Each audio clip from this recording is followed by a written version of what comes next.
Prevention, രോഗപ്രതിരോധമാണ് രോഗചികിത്സയേക്കാൾ ഏറ്റവും നല്ലത്. മാത്രമല്ല, ഈ ഹൃദ്രോഗം എന്ന് പറയുന്നത് നമുക്ക് ഏകദേശം 80-90% വരെ നമുക്ക് പ്രിവെൻറ്റബിൾ ആണ്. നേരത്തെ ഡോക്ടർ ഹരിലാൽ പറഞ്ഞതുപോലെ നമുക്ക് പാരമ്പര്യ സ്വത്ത് കിട്ടിയതുപോലെ കിട്ടിക്കഴിഞ്ഞാൽ അതിന് നമുക്കൊന്നും ചെയ്യാൻ പറ്റുകയില്ല.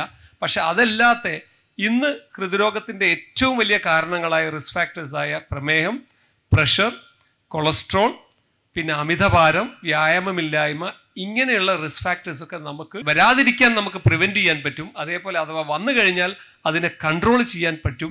ഈ ഒരു മെസ്സേജാണ് ലോക ഹൃദയ ദിനത്ത് ഈ കാർഡിയോളജി കമ്മ്യൂണിറ്റിക്ക് ഞങ്ങൾക്ക് എല്ലാവർക്കും നിങ്ങളോട് പറയാനുള്ളത്. അല്ലാതെ ഈ രോഗം ഉണ്ടാകുക, അതിൻ്റെ ചികിത്സ എടുക്കുക എന്നുള്ളതല്ല.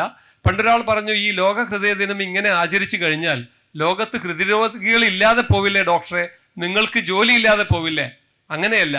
ഇന്ന് ലോകം ഫേസ് ചെയ്യുന്ന മറ്റൊരു ഏറ്റവും വലിയ പ്രശ്നം എന്താണെന്ന് വെച്ചാൽ ഈ ഹൃദ്രോഗമൊക്കെ യങ് ഏജിൽ വരുന്നു എന്നുള്ളതാണ്. വാർദ്ധക്യ സഹജമായ രോഗം എന്ന് നമ്മൾ മലയാളത്തിൽ പറയും. പ്രായമായി കഴിഞ്ഞാൽ എല്ലാവർക്കും രോഗം വരും എന്നുള്ളത് പ്രകൃതിയുടെ ഒരു നിയമമാണ്. അപ്പോൾ ഡോക്ടർമാർക്ക് ഒരിക്കലും രോഗികളില്ലാതെയോ അല്ലെങ്കിൽ ജോലി ഇല്ലാതെയോ ആകുന്ന വിഷയം ഇവിടെ വരുന്നില്ല.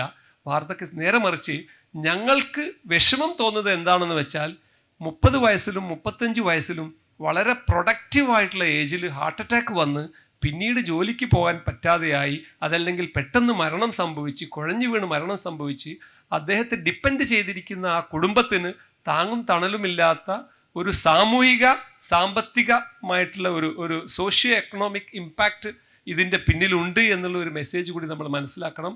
അതാണ് ഈ അവയർനെസ് പ്രോഗ്രാമിന് ഞങ്ങൾ ഏറ്റവും കൂടുതൽ ഊന്നൽ നൽകുന്നത്.